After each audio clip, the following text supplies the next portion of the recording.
함께 읽을 하나님 말씀 창세기 37장 말씀입니다. 창세기 37장 1절에서 11절까지 말씀 우리 함께 보겠습니다. 창세기 37장 1절에서부터 11절까지.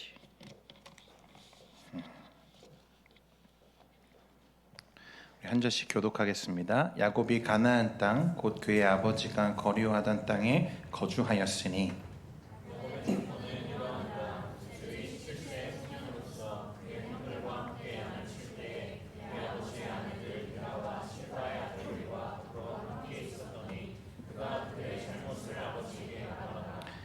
요셉은 노년에 얻은 아들이므로 이스라엘이 여러 아들보다 그를 더 사랑하므로 그를 위하여 채색 옷을 지었더니 그의 형들의 아버지가 형들보다 그를 더 사랑함을 보고 그를 미워하여 그에게 편안하게 말할 수 없었더라. 요셉이 꿈을 꾸고 자기 형들에게 말하매 그들이 그를 더욱 미워하였더라. 요셉이 그들에게 이르되 청하건대 내가 꾼 꿈을 들으시오. 우리가 밭에서 곡식단을 묶더니 내 단은 일어서고 당신들의 단은 내 단을 둘러서서 절하더이다. 그의 형들이 그에게 이르되 내가 참으로 우리의 왕이 되겠느냐 참으로 우리를 다스리게 되겠느냐 하고 그의 꿈과 그의 말로 말미암아 그를 더욱 미워하더니 요셉이 다시 꿈을 꾸고 그의 형들에게 말하여 이르되 내가 또 꿈을 꾼즉 해와 달과 열한 별이 내게 절하더이다 하니라.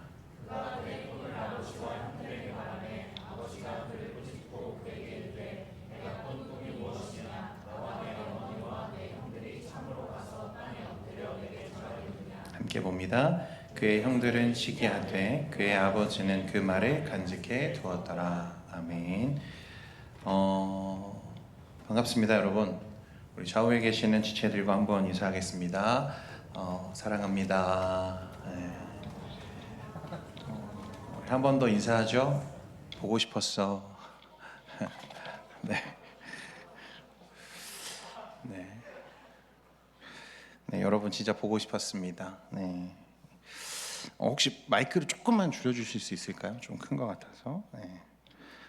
여러분 아시는 분은 아시겠지만 현재 우리 교회는 담임 목사님이 은퇴가 결정되었고 이제 새로운 후임 목사님을 청빙하는 과정 중에 있습니다. 그래서 현재 그 과정들이 잘 진행되고 있고 약 10명의 후보가 추려진 상태예요. 이제 아마 다음 주나 다다음 주 중으로 3명의 후보가 아마 추려지게 될 거고 후보가 추려지게 되면 아마 10월 둘째 주, 셋째 주, 넷째 주에 걸쳐서 3주에 걸쳐서 한 분씩 아마 오셔서 설교를 하실 거예요. 여러분들을 만나는 시간들이 있을 건데 그래서 10월 달에는 그분들이 오셔서 아마 설교를 하시게 될 거고 이따 광고에도 말씀드리겠지만 다음 주는 성례주일로 저희가 지키게 됩니다. 그 다음 주가 명절이기 때문에 또 명절이 굉장히 길죠 이번에.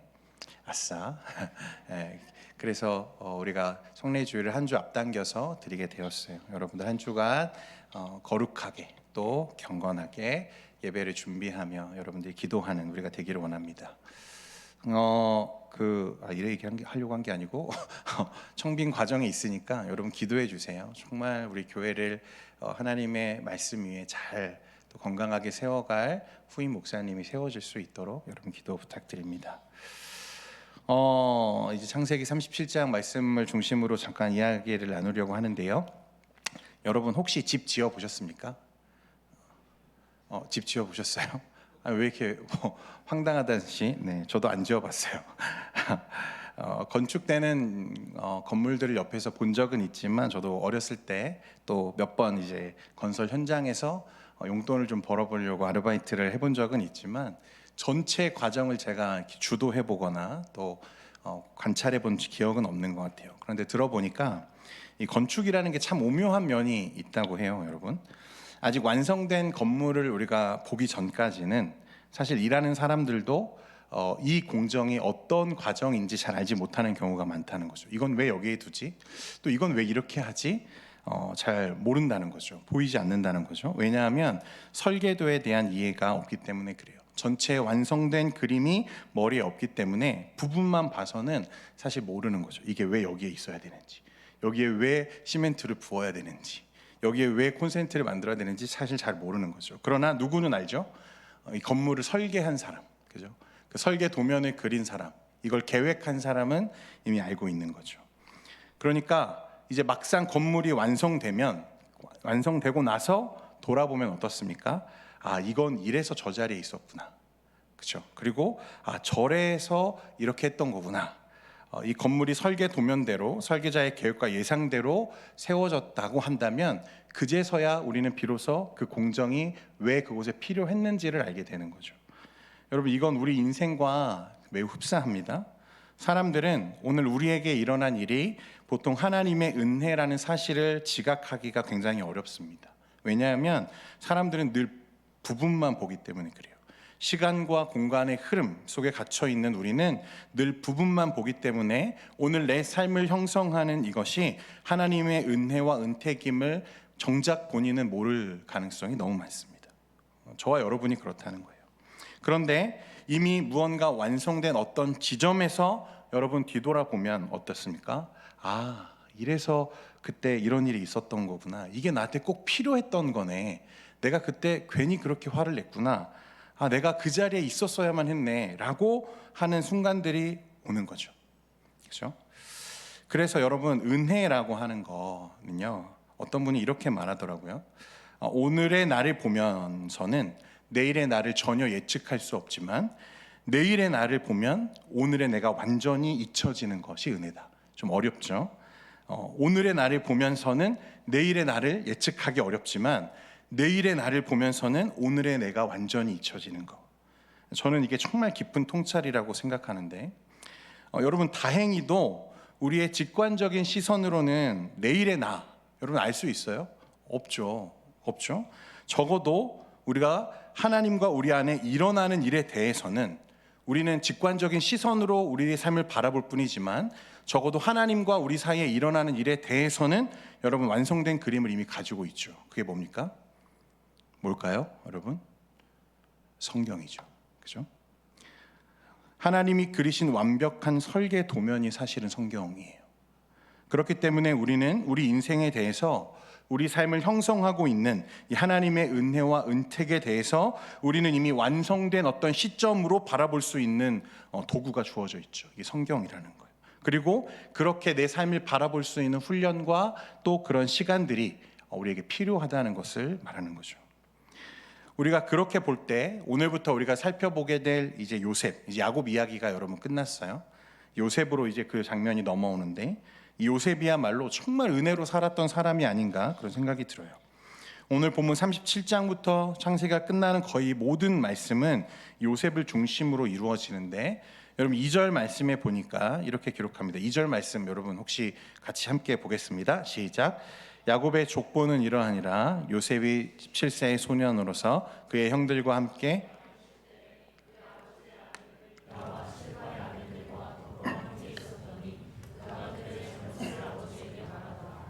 자, 이제 요셉을 우리가 조금 이제 앞으로 이야기를 조금 나누어 볼 텐데 몇 번이 될지는 모르겠어요. 말씀은 분명 이것이 야곱의 족보다 이렇게 말하는데 개역 한글 성경은 이걸 약전이라고 표현했어요. 약전이라는 표현이 저는 좀 더 맞지 않나 그런 생각이 듭니다. 이건 뭐냐면 약전이라는 건 뭐냐면 무엇에 대해 적은 책이다라는 뜻이거든요. 이어지는 내용들을 보면 일반적인 족보는 아니죠. 우리가 예상하는 족보는 또 성경에서 일반적으로 나오는 족보들은 뭡니까? 누가 누구를 낳고 누가 누구를 낳고 몇 세까지 살고 뭐 이런 내용들이 족보잖아요. 근데 여기에는 그런 내용이 없어요. 곧바로 누구를 주목하죠? 요셉에 대해서 이야기하는 거예요. 그러니까 이건 뭐냐면 야곱 가문의 스토리에서 야곱에 대한 모든 이야기에서 요셉이 얼마나 중요한 위치에 있는지, 더 나아가서 성경 전체에서 요셉이라고 하는 인물이 얼마나 우리에게 중요한 인물인지를 보여주려고 하는 저자의 노력이에요. 그러니까 요셉을 빼고서는 야곱과 그 가문의 이야기, 족장들의 이야기를 할 수 없죠. 또 창세기에서도 마찬가지입니다. 매우 독특한 위치에 있는 인물이 요셉이에요. 그러니까 요셉이 드라마틱한 인생을 산 사람이기 때문에 그렇기도 하지만 그것만이 요셉을 특별하게 하는 것은 아닙니다. 여러분, 우리가 계속 말씀들을 좀 살펴보았기 때문에 기억을 조금 주억거릴 필요가 있는데 하나님께서 아브라함에게 약속하신 내용들을 보면요, 내 후손이 별과 같이 또 바다의 모래알같이 많아질 거야. 또 뭐라고 약속하시죠? 너와 너의 후손에게 내가 약속한 땅을 줄 거야. 자, 여러분 보세요. 이건 단순히 아브라함을 축복하는 개념이 아니에요. 너를 잘되게 할 거야라는 게 아니라고요. 여러분, 땅이 있고 그 땅을 살아갈 백성이 있어요. 이건 무엇을 약속하는 거죠? 아브라함을 통해서 한 나라를, 그리고 한 민족을 일으키실 하나님의 계획을 알리시는 거예요. 그런데 적어도 지금 야곱의 때에 이르러서 그가 12명의 아들을 낳기는 했습니다만 아직 이 약속이 성취될 기미는 전혀 안 보이죠. 그들은 여전히 작고 여전히 나그네인 거예요. 하나님은 이제 그 하나님의 꿈, 약속하신 하나님의 그 설계 도면대로 이제 그들의 삶을 이끌어 가시는데, 그 모든 일을 이루시기 위해서 지금 한 사람을 주목하기 시작하시죠. 그게 누구냐면 요셉이에요. 요셉.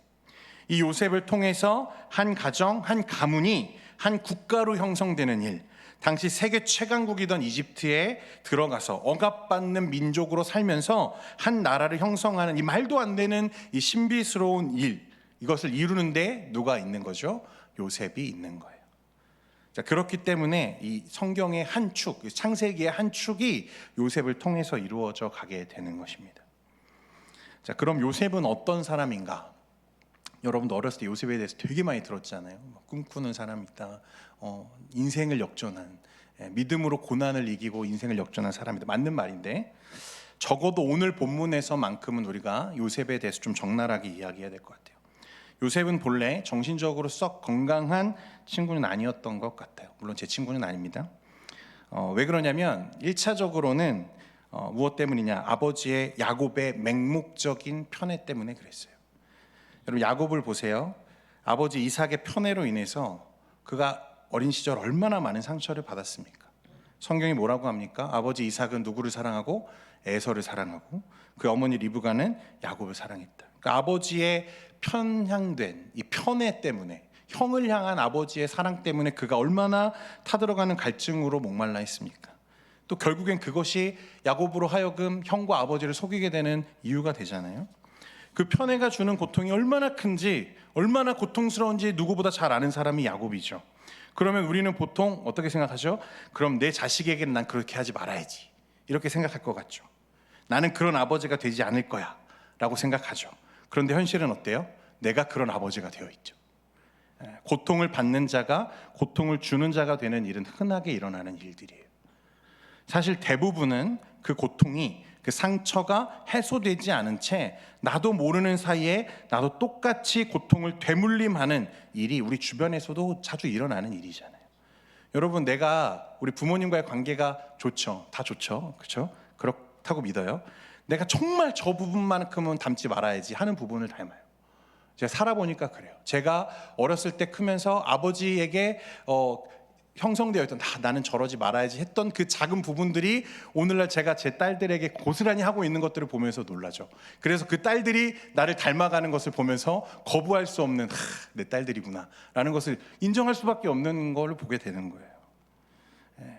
그런데 그게 온전한 사랑이어도 문제인데 온전하지 않은 편애라고 한다면 여러분 어떻겠습니까? 어느새 내가 끔찍하게 혐오하던 아버지의 그 모습을 야곱이 그대로 닮아 있는 거죠. 이렇게 아버지 이삭보다 더 자식들을 편애함으로 야곱은 형제들 간의 갈등을 더 고조시키고 있어요. 이게 요셉이 온전하기 어려웠던 이유 중에 하나입니다. 여러분, 우리가 이걸 좀 알았으면 좋겠어요. 여러분, 우리의 고통, 이런 식으로 반복적으로 우리 삶에 새겨졌던 상처는요, 우리 안에서 자연적으로 해소되는 일이 거의 없어요. 사실 우리는 우리 안에서 그걸 해소할 만한 능력이 사실 없거든요. 상처는 잊혀지지 않아요. 계속해서 내 마음에 흔적을 남기고 고통을 주고 상처를 남기죠. 잊은 것 같다가도 생각나고, 잊은 것 같다가도 생각나고, 그 사람을 다시 보면 떠오르고 또 떠오르고. 여러분, 그렇기 때문에 이런 종류와 상처는 어떤 형태로든 분출해야만 해소가 되는 거거든요. 분출해야 하는데 사실은 그 분출할 대상이 없는 거죠. 그런데 유일하게 나를 대신해서 나의 고통을 대신 지신 그분을 만나서 나의 모든 고통을 쏟아내지 않는 한, 그래서 고통의 문제가 그분에 의해서 완전히 해결되었다는 사실을 내가 확인하지 않는 한은 고통받는 자가 고통 주는 자가 되는 악순환은 끊어지지 않는 거예요. 그러니까 여러분 안에 삶에 그런 고통들이 있으면 여러분 주님께 좀 나아가세요. 그리고 여러분들의 모든 고통과 상처를 홀로 끌어안으시는 주님께 쏟아내시길 바래요. 그게 해결돼야 돼요. 여러분, 그게 해결되지 않은 채 신앙생활하는 사람들 되게 많아요. 저도 있을 거고 아마 여러분들도 있을지 몰라요. 근데 그거 여러분 주님께 언젠가는 꺼내놔야 돼요. 야곱은 야복강에서 하나님과 씨름하면서 이스라엘이라고 하는 엄청난 이름을 받았잖아요. 그렇지만 이 문제에 대해서만큼, 이 상처와 고통에 대해서만큼은 여전히 고스란히 간직하고 있는 거죠. 이런 상처를 가지고 그가 살고 있는 거예요. 야곱이 요셉을 편애했다는 거, 여러분 이미 그 사실은 제가 여러 번 다루었죠. 디나의 강간 사건 때도 그랬고, 형 에서를 마주하는 장면에서도 야곱은 노골적으로 요셉을 편애했어요. 다른 아들은 다 죽어도 된다고 여기는 것처럼 보였죠. 더군다나 여러분 지금 이 시점에, 우리가 37장을 나눈 시점에요, 야곱의 전부였던 누구죠? 라헬이 요셉의 동생 베냐민을 낳다가 어떻게 됐어요? 죽었어요. 네. 끔찍히 내 생명, 내 목숨과 같이 여기던 라헬이 죽었어요. 그러면 그 사랑이 어떻게 될까요? 고스란히 그 라헬을 가장 많이 닮아 있는 요셉에게 향하는 거예요. 베냐민은 너무 어리거든요. 그런데 그 사랑이, 요셉을 향하는 그 아버지 야곱의 사랑이 사실 다른 형들, 다른 아들들에게는 어떻습니까? 너무나 잔인스러운, 너무나 잔인한 고통인 거죠. 자, 그러면 여러분, 이런 야곱의 지극히 편중된, 거의 집착에 가까운 편애를 받으며 자란 요셉은 과연 어떤 사람으로, 또 어떤 인성으로 그의 삶이 형성되어 갔을까? 여러분 어땠을 것 같아요? 여러분, 사랑을 못 받는 것도 문제거든요. 사랑을 못 받는 것도 문제지만 잘못된 사랑을 너무 많이 받으면 그것도 문제가 되는 것 같아요. 온통 혼자 아버지의 사랑을 독차지한 요셉은 어떤 사람이 되냐면, 사랑에서 소외되고 또 그 소외됨으로 인해 그 고통스러워하는 자들의 아픔을 이해하지 못하는, 전혀 공감하지 못하는, 온통 아버지의 사랑을 받으면서 그 사랑을 황송하게 여기기보다는 어떻죠? 자신의 당연한 권리로서 적절히 그것들을 즐기며 누리며 살았던 것 같아요. 2절 말씀에 보니까 여러분 뭐라고 했습니까? 요셉은 아버지의 명령으로 빌하와 실바, 아버지의 첩의 자식들과 같이 목동으로 일했어요. 그런데 말씀에 보면 요셉은 형들의 잘못을 어떻게 하죠? 아버지에게 고에 바치죠. 고자질을 해요. 원어의 의미를 살펴보면 단순하게 이것을 있는 사실대로 고했다는 게 아니라요, 악의적으로 고자질했다는 거예요. 그러니까 그가 어떤 의도를 가지고 아버지에게 형들의 치부를 가서 일러 바치는 일을 하고 있는 거죠. 그러니까 그는 형들의 슬픔과 고통, 소외된 자들이 느끼는 아픔은 헤아리기는커녕 아버지의 편애와 그 사랑을 당연한 권리로 누리고 있고 그것을 적당히 이용하는 사람으로 등장해요. 그래서 3절과 4절에 보면, 여러분 3절 4절 같이 읽겠습니다. 시작. 요셉은 노년에 얻은 아들이므로 이스라엘이 여러 아들보다 그를 더 사랑함으로 그를 위하여 채색 옷을 지었더니 그의 형들이 아버지가 형들보다 그를 더 사랑함을 보고 그를 미워하여 그에게 편안하게 말할 수 없었더라. 여러분, 채색 옷은요, 오늘날로 말하면 화려하게 갖춰진 정장이거든요. 근데 요셉이 채색 옷을 입었다, 야곱이 그에게 채색 옷을 지어 입혔다는 것은요, 더 이상 그를 목동으로 일하게 두지 않았다는 뜻이에요. 여러분, 그런 정장 입고 들에 나가가지고 양치기 할 수는 없잖아요, 그렇죠? 그러니까 2절에는 분명히 형들과 함께 일하는데 3절에서는 뭐예요? 채색 옷을 입고 있는 거죠. 정장을 입고 있어요. 야곱이 그를 사랑한 이유도 있지만 이건 분명히 그의 고자질로 인해서 어떻게 된 거죠? 더 이상 형들과 함께 일할 수 없는 상황이 그 안에 지금 가려져 있는 거예요. 그리고 요셉은 사실 이걸 원했던 거죠. 형들의 그런 분노를 적당히 이용해서, 또 아버지에게 형들의 잘못을 고해 바침으로 인해서 때마침 자기는 힘든 노동을 하고 싶지 않은 자신의 욕구를 이루는 그런 의도적인 고자질. 그래서 4절에 보니까 형들이 그에게 더 이상 편하게 말할 수 없었다라고 말해요. 그러니까 깊어져 가는 거죠. 정말 깊어져 가요. 자, 그런데 이 갈등에 기름을 붓는 일이 또 터집니다. 뭐냐면 이제 꿈이에요, 꿈. 요셉이 꾼 꿈. 여러분 어렸을 때 굉장히 많이 보셨죠? 5절부터 8절까지 말씀인데 어떤 꿈인지 보겠습니다. 시작. 요셉이 꿈을 꾸고 자기 형들에게 말하매 그들이 그를 더욱 미워하였더라. 요셉이 그들에게 이르되 청하건대 내가 꾼 꿈을 들으시오. 우리가 밭에서 곡식단을 묶더니 내 단은 일어서고 당신들의 단은 내 단을 둘러서 절하더이다. 그의 형들이 그에게 이르되 내가 참으로 우리의 왕이 되겠느냐?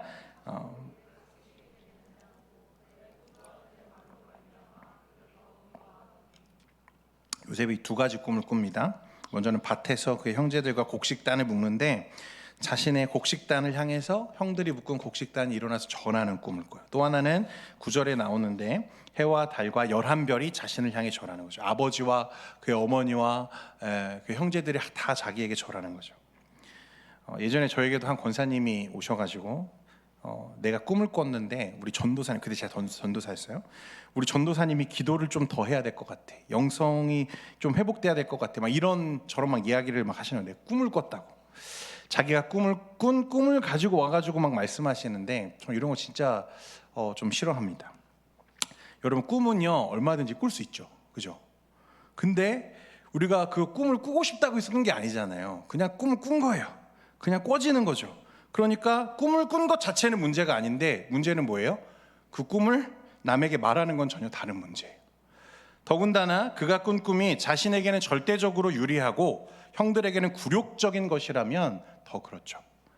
그에게는 자신감을 주고 우쭐거리게 만드는 것이지만 반대로 형들에게는 이보다 더 큰 굴욕이 없는 거예요. 안 그래도 미워 죽겠는데 아버지의 사랑도 독차지하고 이제는 교묘하게 머리를 굴려가지고 잔머리를 굴려가지고 힘든 일도 하지 않고 그렇게 편하게 사는 이 요셉이 어느 날 형들에게 명령하죠. 이리 와서 내가 꾼 꿈을 들으시오. 그래, 들으시오. 그리고 그 꿈을 자랑스럽게 널어놓으면서 너스레를 떨고 있는 요셉을 여러분 그려보세요. 와, 정말 옆에 있으면 뒤통수를 한 대 치고 싶었겠다. 예. 그런데 더 심각한 건 뭐냐면 여러분 이 꿈을 해석하고 있는 사람이 요셉이 아니라는 거예요. 누가 해석하죠? 그 형들이 해석해요. 그러니까 형들이 꿈에 대해서 듣고 뭐라고 말해요? 네가 우리의 왕이 되고 우리가 너의 신하가 된다는 거냐 이렇게 말하죠. 여러분 이게 굉장히 중요한 거예요. 왜냐하면 여러분 형들은 지금 두려운 거예요. 사실은 우리들의 세대에는 여러분 꿈이라고 하는 건 사실 그렇게 큰 의미가 없어요. 그런데 고대 시대에는 다르죠. 고대 사회에서 꿈은 미래에 대한 매우 현실성 있는 전망으로 이해되었거든요. 그러니까 요셉이 이게 지어낸 말이 아니라면 요셉이 꾼 꿈이 맞다면 이건 심각한 거예요. 결과적으로 형들 입장에서 보면 지금도 자신들에게 멸시받는 느낌을 받게 하고 자기들을 극도로 소외되게 만드는 이 흉악한 놈이 장차 어떻게 된다는 거예요? 자신들을 다스리는 자가 되고 자신들이 그 앞에 머리를 조아리게 된다는 사실을 얘기하고 있는 거죠. 자기들이 그렇게 이야기하고 있는 거죠. 이건 너무 고통스럽고 잔인한 거죠. 그러니까 요셉의 꿈이 이 현실에 이루어지지 않기를 바라는 열망이 형들에게 생길까요? 안 생길까요? 생기죠. 이건 절대 일어나면 안 되는 일이야. 그럼 어떻게 해야 돼요? 요셉을 죽여야 돼요. 그렇게 흘러가는 거예요. 그러니까 여러분, 요셉은 자기 생각만 하는 사람이었어요. 아나무인이었고 눈치가 없어요. 그럼 보통 우리가 누군가의 사랑을 독차지한다면 그 사랑에서 소외된 사람들의 눈치를 보는 게 일반적인데 요셉은 전혀 그럴 생각이 없어요. 아주 얄미운 캐릭터죠. 그래서 이런 문제와 갈등이 형들 안에 그 마음속에만 묻혀져 있던 이 미움이 현실이 되고 동생을 죽이려고 했어요. 그러나 못내 죽이지는 못하고 저 애굽의 상인들에게 동생을 팔아버리는 비극적인 사건으로 번지게 되죠. 이게 요셉의 본격적인 고난의 시작입니다. 자, 여러분 이제 좀 말씀을 정리하려고 하는데 여러분 적어도 오늘의 요셉을 보면 그렇죠? 내일의 요셉이 전혀 안 보이죠. 예측이 안 되죠. 여러분 요셉이 이런 사람인 줄 아셨어요? 모르셨죠? 요셉은 이런 사람이었어요. 오늘의 요셉, 우리는 늘 무엇만 보죠? 성공한 요셉의 모습만을 봐요. 그것만 보면 우리는 요셉이 늘 정말 대단한 인물처럼 우리가 여겨졌죠. 그러나 오늘의 요셉을 보면 그 내일의 요셉이 보이지 않는 거예요. 그런데 내일의 요셉을 보면 어때요? 오늘의 요셉이 완전히 잊혀져 있죠. 그래서 은혜인 거예요. 원래 요셉이 그런 사람이 아니에요, 여러분. 누가 그렇게 빚어 가신 거예요? 하나님이 빚어 가신 거예요. 그래서 은혜인 거죠.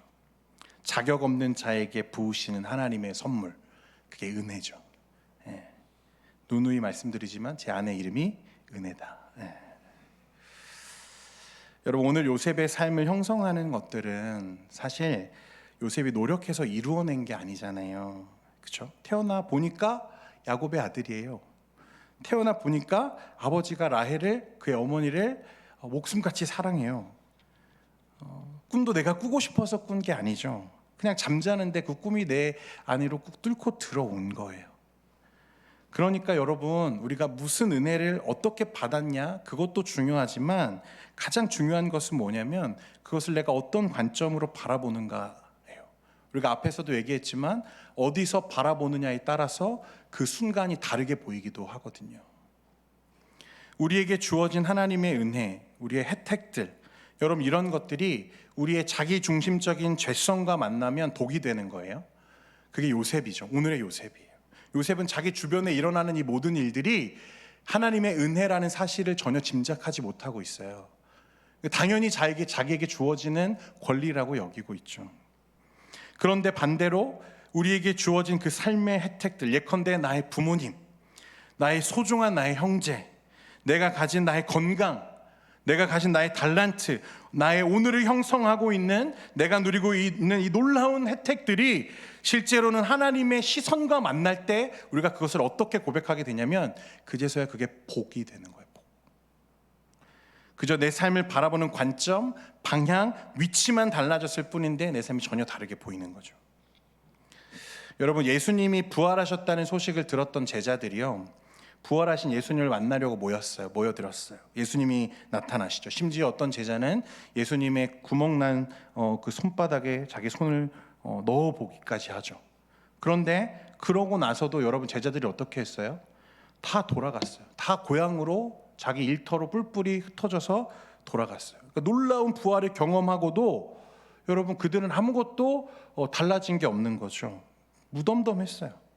그러니까 그들은 놀라운 일이긴 하지만, 부활하신 예수님을 보면서 놀라운 일이긴 하지만, 이렇게 무기력하게 십자가에 죽었던 분이 다시 살아난들 그게 내 인생에 어떤 유익을 줄 수 있을까라고 생각하는 거예요.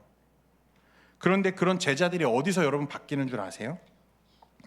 엠마오로 가다가, 이게 누가복음 24장에 나오는데, 엠마오로 가다가 부활의 주님을 통해서 모세의 글과 선지자의 글을 주님이 풀어주십니다. 그들에게 설명하시죠. 그러니까 말씀해 보면 그때 비로소 제자들의 마음이 뜨거워지기 시작했다고 기록해요. 무엇이 뜨거워졌다? 마음이 뜨거워졌다. 여러분, 하나님의 말씀이 풀어지기 시작하니까 그들은 비로소 이 그리스도의 죽으심과 부활이 이런 의미였구나, 예수님이 이것 때문에 오셨던 거구나, 그곳에서 제자들이 다시 일어나는 거예요. 내가 경험한 내 삶을 형성하고 있는 그 순간이 그리스도의 말씀을 만날 때 비로소 작동하기 시작하는 거죠. 여러분, 그런 순간이 우리에게도 필요한 거예요. 여러분, 요셉의 이야기는 오늘의 요셉이 내일의 요셉이 되어가는 과정을 우리에게 보여줘요. 그 요셉의 삶을 이끄는 건 늘 하나님의 은혜였어요. 은혜. 우리 인생도 마찬가지입니다. 오늘의 나를 형성하고 있는 여러분, 나의 모든 것은요, 하나님의 은혜예요. 은혜. 우리는 은혜 없이는 살 수가 없어요. 그러나 오늘 나는 부분만을 보기 때문에 그것이 은혜인 줄 내가 모르고 있는 것뿐이에요. 여러분, 반대로 뒤집어서 말하면 내가 오늘 겪고 있는 나의 어려움, 고난, 시련, 이런 것들은 여러분 전체의 그림을 그려놓으신 하나님의 설계 도면의 한 부분이죠. 결코 오늘 그것이 나의 결과가 아니에요. 완성품이 아니라는 거예요. 그렇기 때문에 이 사실을 아는 사람들, 완성된 시점에서 나의 삶을 조명하기 시작하는 사람들은 오늘의 고난이 나에게 반드시 필요한 하나님의 한 부분임을 인식하고 살아가기 시작하죠. 여러분, 요셉의 변화는 이거였어요. 나의 삶을 지금 하나님이 인도해 가시는구나. 하나님이 그리시는 그 큰 그림에 내가 있구나. 이걸 알 때 요셉이 변하는 거거든요. 그저 고통스럽게만 느껴지던 나의 오늘이 하나님의 완전한 이 설계 안에 있는 한 부분임을 우리가 인식하기 시작할 때 오늘의 절망이 내일을 소망하게 하는 신비로운 은혜로 우리에게 다가오는 거예요. 나를 이끌어가죠. 사랑하는 청년 여러분, 이 하나님의 시선, 그리스도의 말씀과 나의 삶이 만나는 그 충돌 지점, 여러분 그 순간이 여러분들에게도 있기를 바라요. 그래서 오늘 여러분들의 삶을 형성하고 있는 그 모든 조각들이 하나님의 은혜임을 여러분들이 자각하고 여러분 그 모든 것을 감사할 수 있는 저와 여러분 되기를 소원합니다. 기도하겠습니다. 하나님, 우리 삶을 이끌어 가시는, 빚어 가시는 그 하나님의 놀라운 은혜에 우리가 다시 한번 숨죽이며 그 은혜를 구합니다. 하나님, 우리는 늘 눈에 보이는 것, 내 눈앞에 있는 것, 지금 이 순간의 모습만을 보며 알지 못하지만 주님, 그러나 주님의 말씀으로 또 완성된 하나님의 설계도로, 그림으로 우리의 삶을 조명하는 주님, 그런 실력 있는 그리스도인들 될 수 있도록 은혜 베풀어 주옵소서. 예수님의 이름으로 기도합니다. 아멘. 우리